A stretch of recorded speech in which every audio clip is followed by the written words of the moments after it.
ওরহমাতুল্লাহি ওয়া বারাকাতুহু। সময়টা কত?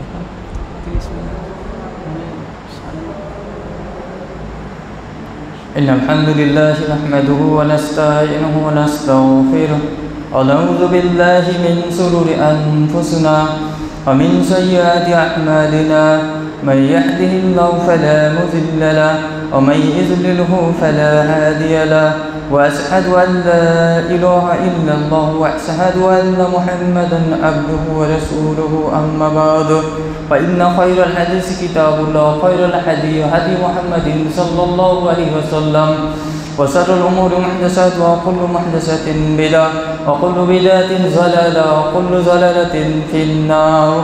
أعوذ بالله من الشيطان الرجيم. وسارعوا إلى مغفرة من ربكم وجنة أرجها السماوات والأرض وعدت للمتقين. الآية. عن سهل بن سعد الساعدي رضي الله عنه قال قال رسول الله صلى الله عليه وسلم موجي في الجنة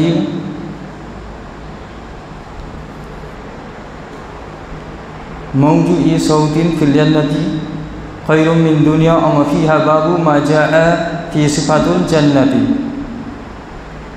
الحديث রাউল বুখারী। সমস্ত প্রশংসা সেই মহান আল্লাহ তাআলার জন্য যিনি আমাদেরকে ঈশা সালাতের পর অসংখ্য মানুষ হতে সংক্ষিপ্ত আমাদের কয়েকজনকে গুরুত্বপূর্ণ একটি মজলিসে আল্লাহ তাআলার দিন থেকে আল্লাহ তাআলার কোরআন হাদিস থেকে কিছু আলোচনা শোনার জন্য বা দিন অর্জন করার জন্য জ্ঞান অর্জন করার জন্য আমাদেরকে এই মজলিসে উপস্থিত করিয়েছেন। সেই জন্য সেই মহান আল্লাহ তাআলার সংক্ষিপ্তভাবে শুকরিয়া জ্ঞাপন করি। আমরা সবাই করি আলহামদুলিল্লাহ। অতঃপর আমাদের শেষ নবী জনাবে মুহাম্মদ সাল্লাল্লাহু আলাইহি সাল্লামের উপর হাজার দরুদ এবং সালাম বর্ষিত হোক। আল্লাহুম্মা সাল্লি আলাইহি আল্লাহুম্মা বারিক আলাইহি। সম্মানিত উপস্থিতি, আপনারা অবগত হলেন আজকের আমার বিষয়বস্তু জান্নাতের বিবরণ। জান্নাতের বিবরণ আমরা যতই বলি না কেন এর তাৎপর্য সম্পূর্ণরূপে আমরা দিতে পারবো না। কেননা এই জান্নাত সম্পর্কে বলতে গিয়ে রাসূল সাল্লাল্লাহু আলাইহি সাল্লাম একটি হাদিসের মধ্যে ব্যক্ত করেছেন যে জান্নাতকে এমন কিছু দিয়ে সাজানো হয়েছে যা মানুষ কখনো দেখেনি, কানে শ্রবণ করেনি এবং পরিকল্পনাও করেনি। তাহলে আমাদের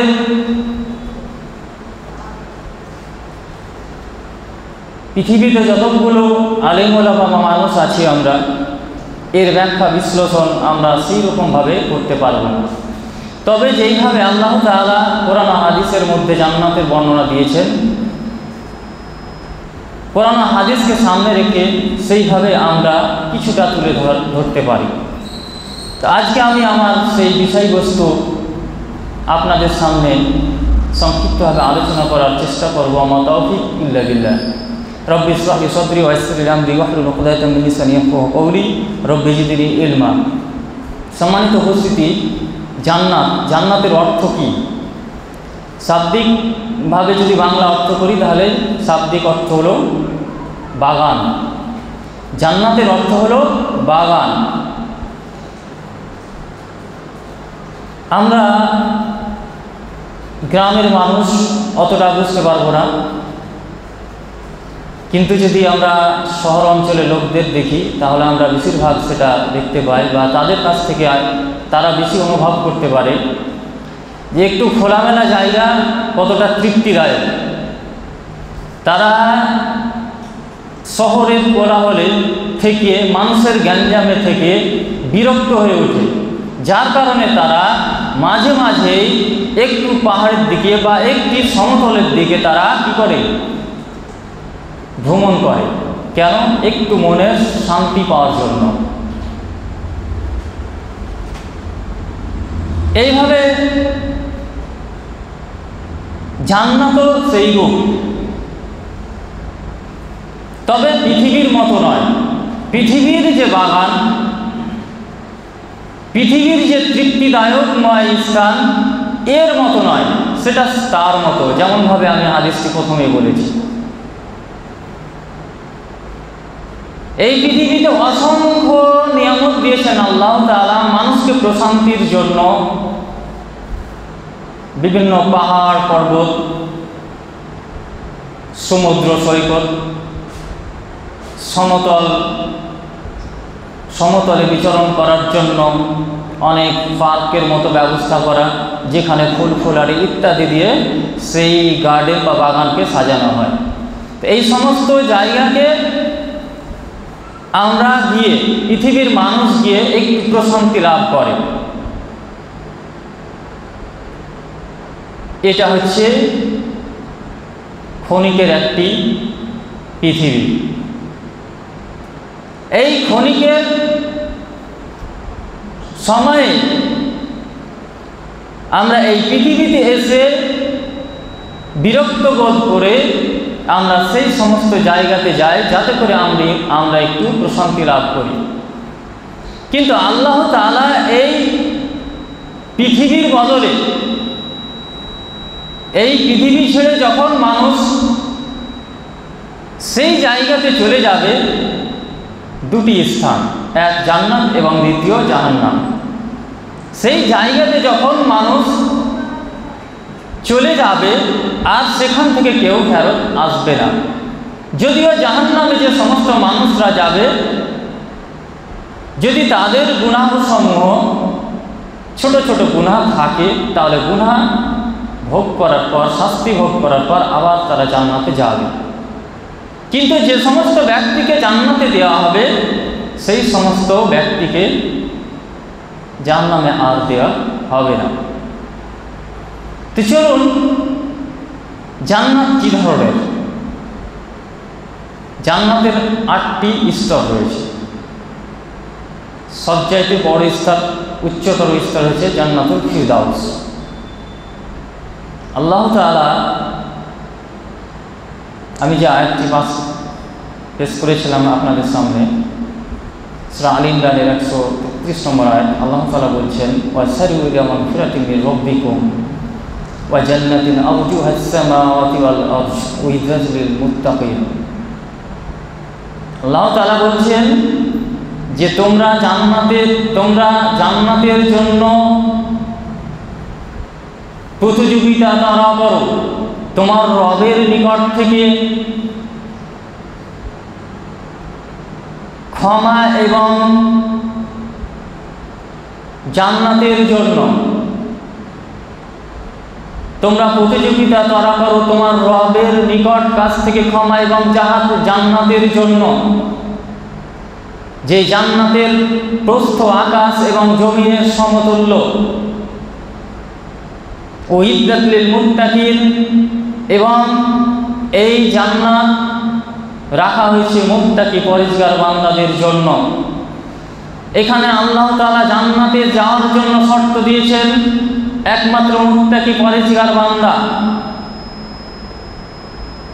মুত্তাকি পরহেজগার বান্দা, সংযমশীল বান্দা ছাড়া জান্নাতে প্রবেশ করতে পারবে না।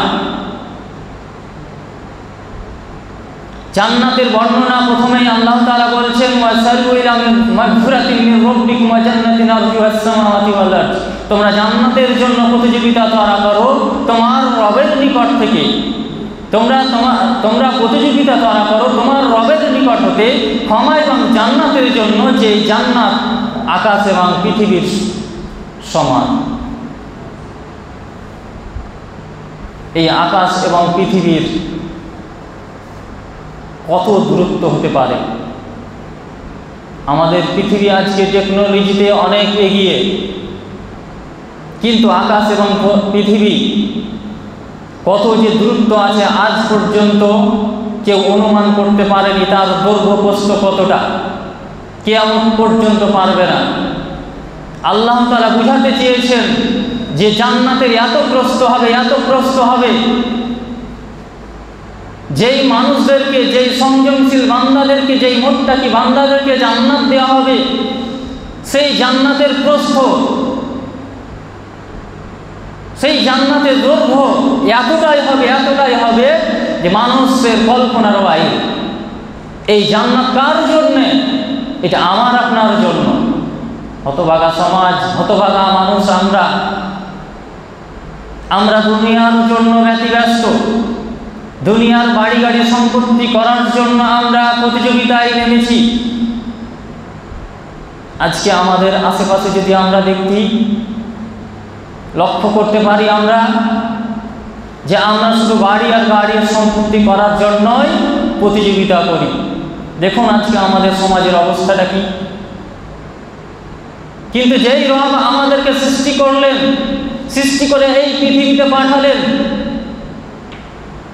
ওয়াদা করে যখন মানুষকে সৃষ্টি করলেন যে আমি কি তোমাদের রব নই, তারা এক কথায় স্বীকার করেছিল, হ্যাঁ আপনি আমার রব।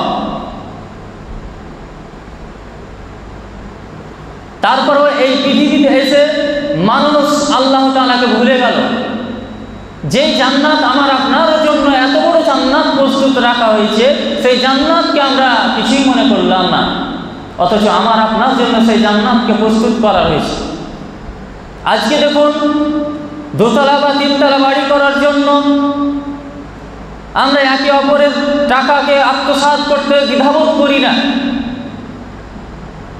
এক বিদ্যার জায়গা, এক হাত জায়গা পাশের জমির, পাশের মালিকের দেবে নিতে আমরা দ্বিধাবোধ করি না। কিন্তু আল্লাহ তাআলা আমাদের জন্য জান্নাত রেখেছে এই আসমান এবং জমিনের সমান। তাহলে আমার এই পৃথিবীর যে বাড়ি, পৃথিবীর যে সম্পত্তি, এটার দিকে আমার প্রতিযোগিতা করা দরকার না সেই জান্নাতের জন্য, যে জান্নাত আমার আপনার জন্য প্রস্তুত রাখা হয়েছে আকাশ এবং পৃথিবীর সমান। সম্মানিত উপস্থিতি, আমাদের বুঝতে হবে আমাদের আসল ঠিকানা কোথায়, আর আমাদের যে ঠিকানা রেখেছেন সেই ঠিকানাটা কীরকম। আজকে যদি মমতা সরকার 1,20,000 বা 1.5 লাখ টাকা দেয়, তাহলে আমরা ঘন্টাকে ঘন্টা, সারা দিনকে দিন আমরা লাইন দিয়ে দিই বিডিও অফিসে গিয়ে। কিন্তু আল্লাহ তাআলা এখানে বলছেন এই জান্নাত মুত্তাকি পরহেজগারদের জন্য রাখা হয়েছে, যারা সালাত আদায় করেছে তাদের জন্য রাখা হয়েছে। কিন্তু আমরা ওই 1.5 লাখ টাকার জন্য সারাদিন বিলি করে দিই, সালাতকে ত্যাগ করে দিই। তার জন্য আমরা কত ব্যতিব্যস্ত হয়ে যাই, নেতা মন্ত্রীদের কাছে ঘোরাঘুরি করি।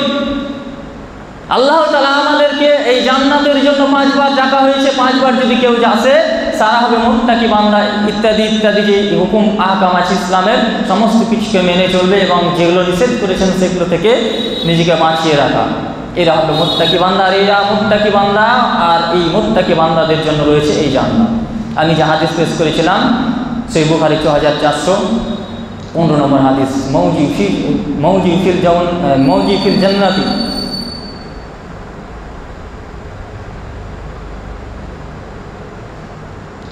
মৌজি সৌতিন ফিল জান্নাতি ওমা ফিহা বাবু মা জাআ ফি সিফাতুল জান্নাত। রাসূল সাল্লাল্লাহু আলাইহি ওয়াসাল্লাম বলছেন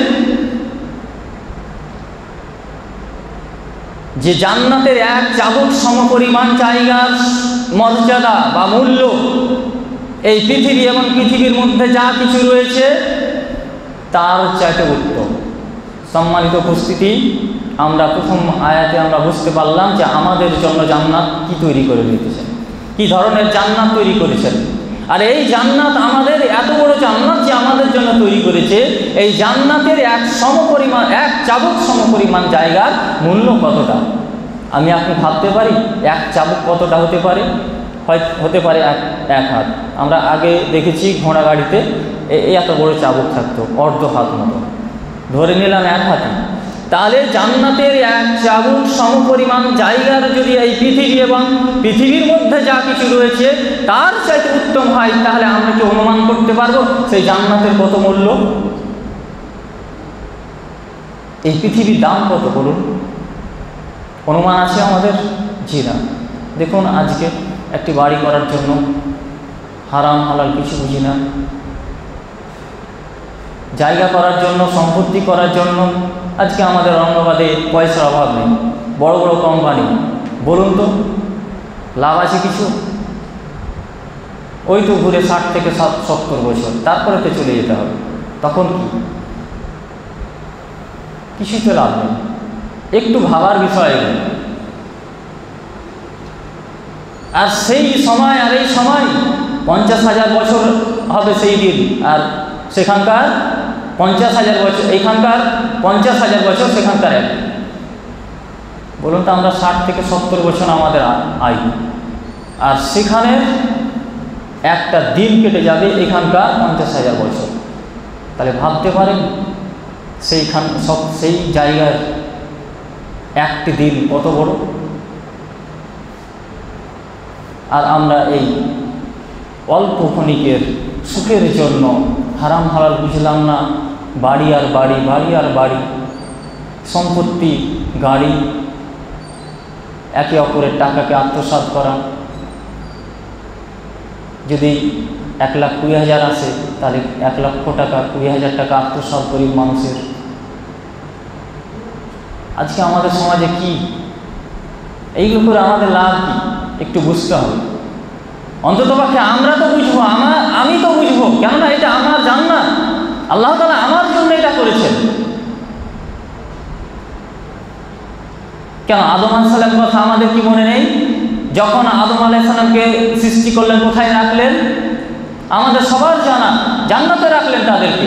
তোমরা জান্নাতে উপভোগ করো সমস্ত নিয়ামত, শুধু ওই গাছের তলে যাবে না। তার মানে কি? আদম আলাইহিস সালামকে জান্নাতে রাখা হয়েছিল, হাওয়া আলাইহিস সালাম তার স্ত্রীকে জান্নাতে রাখা হয়েছিল। আমরা সেখান থেকে এসেছি, আবার আমাদের স্থান সেখানেই। কিন্তু এখানে আমাদের একটু শর্ত দিয়েছেন, উইদ্দাতুল মুত্তাকিন, পরিষ্কার মুত্তাকি বান্দা হতে হবে, তাহলেই আমার সেই স্থানে আমরা যেতে পারি। চলুন, সেই মুসলিম 186 নম্বর হাদিস। রাসূল সাল্লাল্লাহু আলাইহি ওয়াসাল্লাম বলছেন, জান্নাতে যে সর্বশেষ ব্যক্তি জান্নাতে যাবে, বিশাল বড় হাদিস। এই হাদিসটি কিছু মজাও লাগবে শুনতে, আমি অত দূর যাচ্ছি না, শুধু এইটুকু বলছি, সর্বশেষ যে জান্নাতি হবে, সর্বশেষ যাকে জান্নাত দেওয়া হবে, এই পৃথিবীর সমান 10টি পৃথিবী দেওয়া হবে। সুবহানাল্লাহ। কোন জায়গার জন্য আমরা ছুটছি? কোন বাড়ি ঘরের জন্য? একটু ভাবতে হবে আমাদের সম্মানিত উপস্থিতি।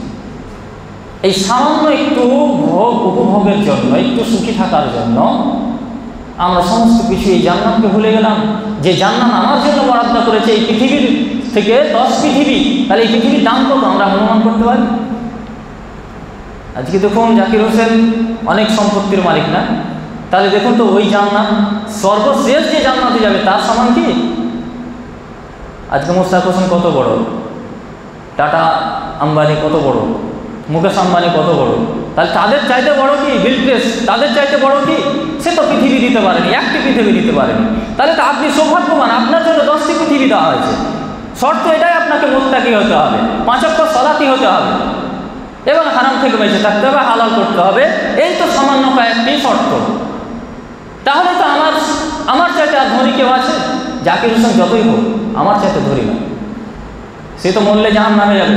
বলতে পারবো না যে সে জান্নাতে যাবে কি জাহান্নামে যাবে, কিন্তু আমরা অনুমান করতে পারি যে এই রকম আমরা কাজ করছি, হারামের সঙ্গে সে যুক্ত, সে জাহান্নামে যেতে পারে। আর আমি যদি 5 ওয়াক্ত সালাতি হই, হারাম থেকে আমি বেঁচে থাকি, হালাল কাজ আমরা করি, এবং সমস্ত নেকির যে কাজগুলো আল্লাহ তাআলা কোরআন হাদিসের মধ্যে রয়েছে, নিজের জীবনে যদি আমি বাস্তবায়ন করি, তাহলে অবশ্যই আমার জন্য সেই জান্নাত রাখেনি। এটা তো শেষ ব্যক্তির জন্য বলা হয়েছে। আর যারা ভালো মুত্তাকি বান্দা, তাদের জন্য কত বড় রাখা হয়েছে পুরস্কার, এটা ভাবতে হবে সম্মানিত উপস্থিতি। এই হাদিসের মধ্যে অনেক কথা রয়েছে, আমি সেই দিকে যাচ্ছি না। তারপরে আরেকটি হাদিস আমি পড়ছি আপনাদের সামনে, তিরমিজির 2526 নম্বর হাদিস। রাসূল সাল্লাল্লাহু আলাইহি ওয়াসাল্লাম বলছেন, আবু হুরায়রা রাদিয়াল্লাহু আনহু থেকে বর্ণিত, তিনি জিজ্ঞেস করছেন রাসূল সাল্লাল্লাহু আলাইহি ওয়াসাল্লামকে, প্রাণী কী দিয়ে তৈরি করা হয়েছে? তখন রাসূল সাল্লাল্লাহু আলাইহি ওয়াসাল্লাম উত্তর দিলেন, পানি দিয়ে। তারপরে বলছে, জান্নাত কী দিয়ে তৈরি করা হয়েছে? আমাদের তো জানা লাগবে যে জান্নাতটা কেমন, জান্নাতটা কিসের, কত বড়, এবং কী দিয়ে তৈরি করা হয়েছে। এই যে উদ্বিগ্ন সাহাবীদের মধ্যে জানার জন্য, যে জান্নাত জান্নাত করছেন রাসূল সাল্লাল্লাহু আলাইহি ওয়াসাল্লাম। তো রাসূল সাল্লাল্লাহু আলাইহি ওয়াসাল্লামকে জিজ্ঞেস করি যে জান্নাতটা কী দিয়ে তৈরি করা হয়েছে? তাহলে আমরা বেশি বেশি করে প্রতিযোগিতা করব জান্নাতের জন্য, বেশি বেশি করে প্রতিযোগিতা করব আমরা দিনের কাজ করার জন্য, ইস্তেমাল করার জন্য, মসজিদে জালসা করার জন্য, মসজিদের আরও অন্যান্য যে আসবাবপত্র লাগবে তার জন্য। সমাজে দুষ্কৃতি ছড়িয়েছে, অন্যায় ছড়িয়েছে, তাদের বিরুদ্ধে প্রতিবাদ করার জন্য, ভালো কাজ করার জন্য, যতগুলো ভালো কাজ আছে এগুলো আমরা করব। রাসূল সাহাবীরা এইভাবে উদ্বিগ্ন হয়ে যেতেন, তাদের মধ্যে উদ্দীপনা জন্ম নিত যে আমাদেরকে এই প্রতিযোগিতা করতে হবে, যতগুলো ভালো কাজ আছে সমস্ত কাজই করতে হবে। প্রতিযোগিতার অর্থ এটাই যে ইসলামের মধ্যে যে সমস্ত ভালো ভালো কাজ রয়েছে, হালাল কাজ রয়েছে, সমস্ত কাজ মেনে চলা এবং সমস্ত কাজের সঙ্গে প্রতিযোগিতা করা, এটার নামই হচ্ছে প্রতিযোগিতা।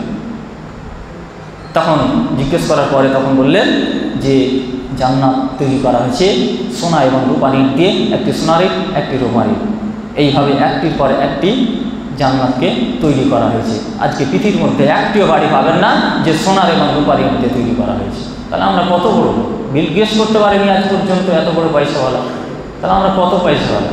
কিছু নয়। আরে আপনি আমি সবচাইতে বড় লোক, আমার চাইতে বড় লোক হতে পারে নাকি? আমি তো মুত্তাকি বান্দা, আমি তো পরেজগার বান্দা, আমার জন্য এত বড় জান্নাত প্রস্তুত রেখেছেন, এত বড় সম্পদ তৈরি করে রেখেছেন, আমার চাইতে কেউ জান্নাত বড় পয়সাওয়ালা হতে পারে নাকি? সম্পদশালী কেউ হতে পারে নাকি? আমি অবশ্যই সম্পদশালী। এটা আমার আপনার মধ্যে সর্ব অবস্থায় রাখতে হবে যে আমি তার চাইতে পয়সাওয়ালা, আমি তার চাইতে সম্পদশালী, আমি তার চাইতে সুখী রাখি। তারপরে বলা হয়েছে যে ইটের যে গাঁথনি আমরা সিমেন্ট বালু ব্যবহার করি, তো সেটা বলা হয়েছে চুন সুরকির সিমেন্ট, সেটা উন্নত মানের। তারপরে তাদের যে পলাশটা সুগন্ধিযুক্ত, জাফরানের কথা বলা হয়েছে, মিসকে আম্বারের চাইতে সুগন্ধিযুক্ত, তো সেইগুলো ব্যবহার করা হয়েছে সেই ঘরের জন্য। এবং বলা হয়েছে তারা সেখানে কখনো দুঃখ, কষ্ট, জ্বালা যন্ত্রণা বুঝতে পারবে না, তারা কখনো বয়স্ক হবে না, তাদের যে পরনে কাপড় থাকবে, কাপড় কখনো পুরনো হবে না, তারা চিরযৌবনা হয়ে থাকবে 30-35 বছরের মধ্যে, 30-33 এইরকম বয়স থাকবে। 2526 তিরমিজির এই হাদিসের মধ্যে এতগুলো কথা বলেছেন যে মানুষ যে জান্নাতে বসবাস করবে সেই জান্নাতটা কি ধরনের হবে। রাসূল সাল্লাল্লাহু আলাইহি ওয়াসাল্লাম আমাদেরকে বললেন যে জান্নাত আমাদের জন্য এই থাকবে।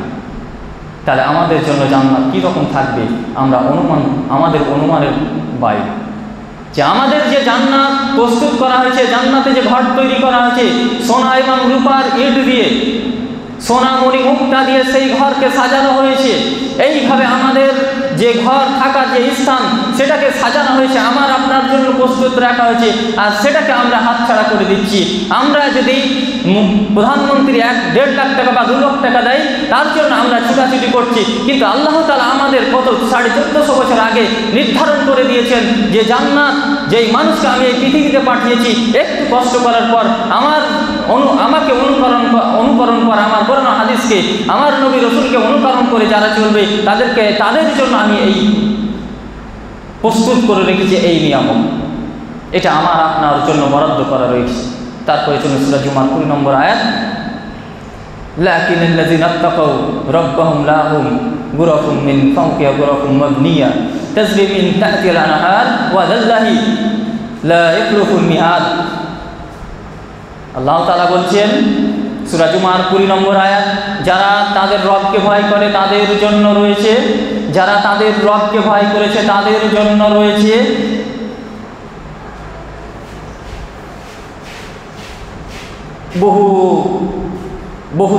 বহু বাড়ি, উচ্চ উচ্চ বাড়ি, এবং তার উপর নির্মিত বহু বাড়ি। ওয়াদ আল্লাহি, আল্লাহ ওয়াদা করেছেন, লা ইয়াখলুফুল মিয়াদ, আল্লাহ ওয়াদা ভঙ্গ করেন না।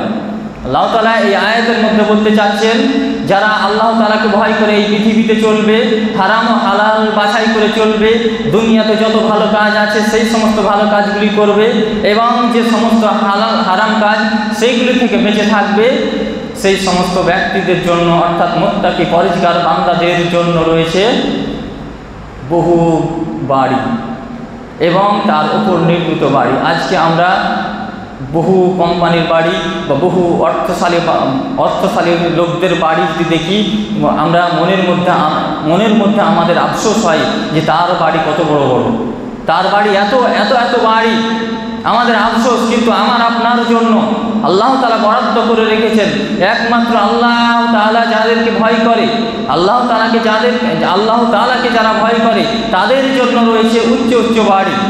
এটা কার জন্য? আমার আপনার জন্য। তাহলে আমার আপনার জন্য এত এত বাড়ি আমার আপনার জন্য যদি রেখে থাকে, তাহলে আমরা এই দুনিয়ার মোহে পড়ে সেই দুনিয়ার যে বাড়ি আমরা কেন সেটাকে ছেড়ে দেব? তারপরে চলুন সূরা নাবার 31 এবং 32 নম্বর আয়াতে আল্লাহ তাআলা বলছেন, ইন্নাল মুত্তাকিনা মাফাজা হাদাইকা নাবা, নিশ্চয়ই সংযমশীল লোকদের জন্য রয়েছে সফলতা, নিশ্চয়ই সংযমশীল লোকদের জন্য রয়েছে সফলতা, এবং সেখানে রয়েছে উচ্চ আসন, সেখানে রয়েছে জান্নাতের বাগান এবং আঙুর ফল। যারা মুত্তাকি পরেজগার বান্দা তারা হচ্ছে সফল ব্যক্তি, এবং এই সফল ব্যক্তিদের জন্য রয়েছে প্রাচীর বিস্তৃত জান্নাত, প্রাচীর বিস্তৃত বাগান এবং আঙুর ফল। এই বর্ণনাতে তাফসীর করতে গিয়ে তিনি বলতে চাচ্ছেন যে বাড়িটা একজন মুত্তাকি বান্দাকে দেওয়া হবে, যে জান্নাতখানা দেওয়া হবে, সেই জান্নাতে যে বাড়িটা দেওয়া হবে, বাড়িটা চারদিকে ঘেরা। আজকে আমরা অনেক বাড়ি দেখি, বড় বড় বাড়ি চারদিকে ঘেরা এবং মধ্যেখানে বাড়ি, তার বাড়ির ভিতরে একদম পার্কিং সিস্টেম করা রেখেছে। সেই বাড়িতে ঢুকলেই মনের মধ্যে শান্তি আসে, মনে হচ্ছে যেন সেখান থেকে আর ফিরে না আসি, সেখানেই যেন ঘন্টার পর ঘন্টা একটু আনন্দ উপভোগ করি, বসে কাটিয়ে দিই। এইভাবে আমরা দেখেছি অনেক জায়গাতে, আমরা অনেক পার্কে ঘুরতে যাই, অনেক বড় বড় অট্টালিকার বাড়ির পাশে আমরা দেখেছি। এগুলো আমাদের স্বাদ, এগুলো আমাদের অনুভূতি, যে আমরা এই সমস্ত জায়গাতে যদি যেতে পারি তাহলে আমাদের মনের মধ্যে তৃপ্তি জাগাবে। আল্লাহ তাআলা বলছেন যেই মানুষকে জান্নাত দেওয়া হবে সেই চারিদিকে ঘিরা থাকবে এবং ঘিরার মধ্যে থাকবে আঙুর ফলের বাগান। এবং তাফসীর করতে গিয়ে বলছেন শুধু আঙুর ফলের বাগান, আঙুর ফল নয়, যত রকমের ফলাদি রয়েছে সমস্ত ফলাদির গাছ থাকবে এবং গাছের মধ্যে ফল ঝুলতে থাকবে। মানুষ ইচ্ছা যখনই করবে, মানুষের যখনই ইচ্ছা করবে তখনই সে সেই ফলকে পেড়ে খাবে, উপভোগ করবে সেই ফল। এই হচ্ছে আমাদের জান্নাত, আর আমরা এই জান্নাতের জন্য কোনো রকমের প্রতিযোগিতা করি না। সম্মানিত উপস্থিতি, টাইম শেষের দিকে আমাদের ভাবতে হবে যে আমাদের জন্য যে জান্নাত তৈরি করেছেন, এই জান্নাতে কি কি রয়েছে এবং জান্নাতে যে রয়েছে এই সমস্ত জিনিস কাদের জন্য। এই সমস্ত জিনিস আমাদের ভেবে চিন্তে চলার পরে আমাদের সেই আমল করতে হবে। তারপরে সূরা গাসিয়ার 12 এবং 13 নম্বর আয়াতে বলছে, ফিহা আইনুন জারিয়া ফিহা সুরুরুম মারফুয়া। আল্লাহ তাআলা বলছেন সেখানে আছে প্রবাহমান ঝর্ণাধারা এবং সেখানে রয়েছে সুউচ্চ আসন সমূহ। সেখানে রয়েছে ঝর্ণাধারা, অর্থাৎ আমরা ঝর্ণাকে এই পাহাড় এলাকাতে আমরা দেখতে যাই ঝর্ণার টাকা পয়সা খরচ করে, কিন্তু আমি আপনি যে জান্নাতে বসবাস করব, আমি আপনি যে জান্নাতে থাকব, প্রবাহিত থাকবে একটি ঝর্ণা, অনবরত পানি সেখান দিয়ে বইতে থাকবে, আর আমি সেই জান্নাতে উপভোগ করতে থাকবো জান্নাতের জান্নাতের যে মজা, ঝর্ণার যে মজা, আমরা সেই ঘরে বসে বসে আনন্দ উপভোগ করব। তারপরে সূরা জুমার 20 নম্বর আয়াত যে বর্ণনা করেছিলাম, তাজরি মিন তাহতিহাল আনহার, বলা হয়েছে সেখানে নদী প্রবাহিত থাকবে। যেই জান্নাত মানুষকে দেওয়া হবে, তল দেশ দিয়ে নদী প্রবাহিত হতে থাকবে। নদীর কথা 4টি নদী, দুধ মধু এবং পানির নদী। এই 4টি নদী আমার আপনার জান্নাত, আমার আপনার যে বাড়ি থাকবে জান্নাতের তল দিয়ে সেই নদী বইতে থাকবে এবং পাশ দিয়ে ঝর্ণা বইতে থাকবে। আমার যে জান্নাত, সেই জান্নাত থাকবে সোনা এবং রূপার ইট দিয়ে এবং সোনা মোনা মুক্তি দিয়ে সেই ঘরকে সাজানো থাকবে। এবং আমার আপনার জন্য রাসূল সাল্লাল্লাহু আলাইহি ওয়াসাল্লামের হাদিসের মধ্যে বলা আছে যে মানুষ যেটা চিন্তা করবে, মানুষ যেটা মনোকামনা করবে, সেটাই ততক্ষণ তাদের জন্য উপস্থিত হয়ে যাবে। অর্থাৎ একজন মানুষ, সেই জান্নাতি মানুষ জান্নাতে যেই চিন্তা করবে যে আমার এটা প্রয়োজন ছিল, সেই সঙ্গে সঙ্গে জান্নাতে যে খাদেম আল্লাহ তাআলা নির্দিষ্ট করেছেন সেই খাদেম অনুযায়ী খাদেমরা তার কাছে উপস্থিত করে দিবেন। আপনি যখন অর্ডার করবেন আপনার কাছে তো আসবেই, আল্লাহ তাআলা এমন সিস্টেম করেছেন, আপনার মনের মধ্যে যে বাসনা, মনের মধ্যে যে চিন্তা ভাবনা আসবে আমার এই জিনিসটা দরকার, আপনার ততক্ষণতা আপনার চলে আসবে। এবং জান্নাতে আপনার মুখ দেওয়া থাকবে 2টি করে আমল অনুযায়ী, অনেক বেশি, শহীদদের জন্য 72টি বলা হয়েছে। তাহলে এই রকম জান্নাত আমার আপনার জন্য তৈরি করা হয়েছে। এটা কোনো অমুসলিম ব্যক্তির জন্য নয়, এটা শুধু একমাত্র কাফের মুশরিকদের জন্য নয়, শুধুমাত্র মুত্তাকি পরেজগার বান্দাদের জন্য। আমি যে আয়াতটি শেষে পাঠ করলাম, এই আয়াতের মধ্যে বলা হয়েছে সেখানে থাকবে উচ্চ আসন সমূহ। উচ্চ আসন বলতে এই পৃথিবীতে আমরা রাজনীতির লোকদের যদি দেখি তাহলে আমরা বুঝতে পারবো ক্ষমতায় থাকার জন্য কত কি করছে। ক্ষমতায় থাকার জন্য, ওই উচ্চ আসনে থাকার জন্য, সেই গদিতে থাকার জন্য মানুষকে মারতে দ্বিধাবোধ করে না, দাঙ্গা বাঁধিয়ে দিতে দ্বিধাবোধ করে না। যেমন করে হোক সেই গদিতে থাকতে হবে, সেই রকম উচ্চ আসন আমাকে আপনাকে বরাদ্দ করে রাখবেন। এটা আপনার জন্য মর্যাদা, এটা আমার জন্য মর্যাদা। সেই জান্নাত আমার আপনার জন্য রাখা হয়েছে। পরিশেষে আরেকটি হাদিস বলি, সেই মুসলিমের 829 নম্বর হাদিস, সর্বশেষ নিয়ামত। অনেক নিয়ামত রয়েছে জান্নাতের। জান্নাতের মধ্যে বাজার থাকবে। জান্নাত থেকে যখন ঘুরে আসবে তখন তার স্ত্রী বলে, আল্লাহর কসম তোমার আগের চেয়ে আরও সুন্দর, আগের চেয়ে আরও তোমার চেহারা সুন্দর হয়ে গেছে। এবং তিনিও বলবেন, আল্লাহর কসম তার স্ত্রীকে বলবে তোমারও চেহারা আরও সুন্দর হয়ে গেছে। আজকে আমরা বাজারঘাট গেলে ঘামে গন্ধে দুর্গন্ধ ছড়াই এবং আরও সে বাড়ি এসে আবার ধুলাতে ধূসরিত হয়ে গিয়ে আবার গোসল পানি করতে হয়, আবার শরীরকে ধৌত করতে হয়। কিন্তু সেখানে যতই হাওয়া বইবে আপনার শরীর আরও চকমক করবে, আপনি সৌন্দর্য হবেন। এইরকম হবে জান্নাত আপনার জন্য। এটা মহিলারা চাইবে যে আমি গর্ভবতী হই, তাদের সঙ্গে সঙ্গে গর্ভবতী হবে এবং সঙ্গে সঙ্গে বড় হয়ে যাবে। এটা মনোকামনা, মনোবাসনা তাদের, এটা সম্পূর্ণ তাদের পূরণ করবে। এই হচ্ছে আমার আপনার জন্য জান্নাত। অনেক জান্নাতের বর্ণনা এই হাদিস বলে আমি শেষ করছি। এই হাদিসের মধ্যে রাসূল সাল্লাল্লাহু আলাইহি ওয়াসাল্লাম বলছেন যে এতগুলো জান্নাতের নিয়ামত আমাদের আপনাদের সামনে উপস্থিত রেখেছেন। এত জান্নাতের নিয়ামত আমরা উপভোগ করছি। এই পরিশেষে আল্লাহ তাআলা এসে বলবেন, আমি কি এর চাইতে আর তোমাদের উত্তম কিছু দিতে পারি, উত্তম কিছু জান্নাত দিতে পারি? তখন তারা বলবে, এত কিছু জান্নাতে আমরা উপভোগ করছি, এত জান্নাত, এত সুন্দর জান্নাত, জান্নাতের যে নিয়ামত, এই জান্নাতের নিয়ামত আমরা উপভোগ করছি, এর চাইতে কি আর সুখময় স্থান হতে পারে? এর চাইতে কি উত্তম জিনিস হতে পারে?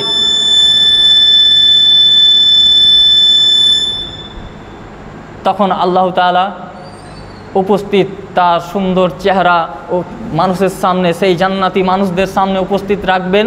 সেই জান্নাতি মানুষ আল্লাহ তাআলার চেহারা দেখে এই জান্নাতের যে বর্ণনা আমরা শুনলাম, এত সুন্দর জান্নাত, এত জান্নাতের নিয়ামত, সমস্ত কিছুকে মানুষ ভুলে গিয়ে, সমস্ত কিছুকে ভুলে গিয়ে আল্লাহ তাআলার দিকে তাকিয়ে বহুকাল যাবৎ কাটিয়ে দিবেন। এই নিয়ামত সর্ব মানুষের কাছে তুচ্ছ হয়ে যাবে। তাহলে আল্লাহ তাআলা, আমরা যে আশাতে আল্লাহ তাআলাকে না দেখে আমরা যে বিশ্বাস করেছি, 5 ওয়াক্ত সালাত আদায় করছি, এশারের সালাত আদায় করলাম, সমস্ত কিছু আল্লাহকে না দেখে ভয় করে আমরা যে এই পৃথিবীতে জীবনযাপন করছি, তাহলে কি আমরা মুত্তাকি বান্দা নয়? আমাদের কি পুরস্কার আল্লাহ দিবেন না? পুরস্কার সেই দিন আল্লাহ তাআলা দিবেন, এই জান্নাত তো দিবেন। আল্লাহ সেই চেহারা, যেই চেহারা আমরা না দেখে তাকে বিশ্বাস করেছি, সেই চেহারা আল্লাহ আমাদের সামনে জান্নাতে নিয়ে আসবেন। সেই চেহারা দেখে মানুষ আমরা ভুলে যাব যে এই জান্নাত কত সুন্দর, জান্নাতের যে এতগুলো নিয়ামত আমরা উপভোগ করছি, এগুলো কিছু নয় আল্লাহর চেহারার সামনে। আমরা সমস্ত কিছু ভুলে যাব।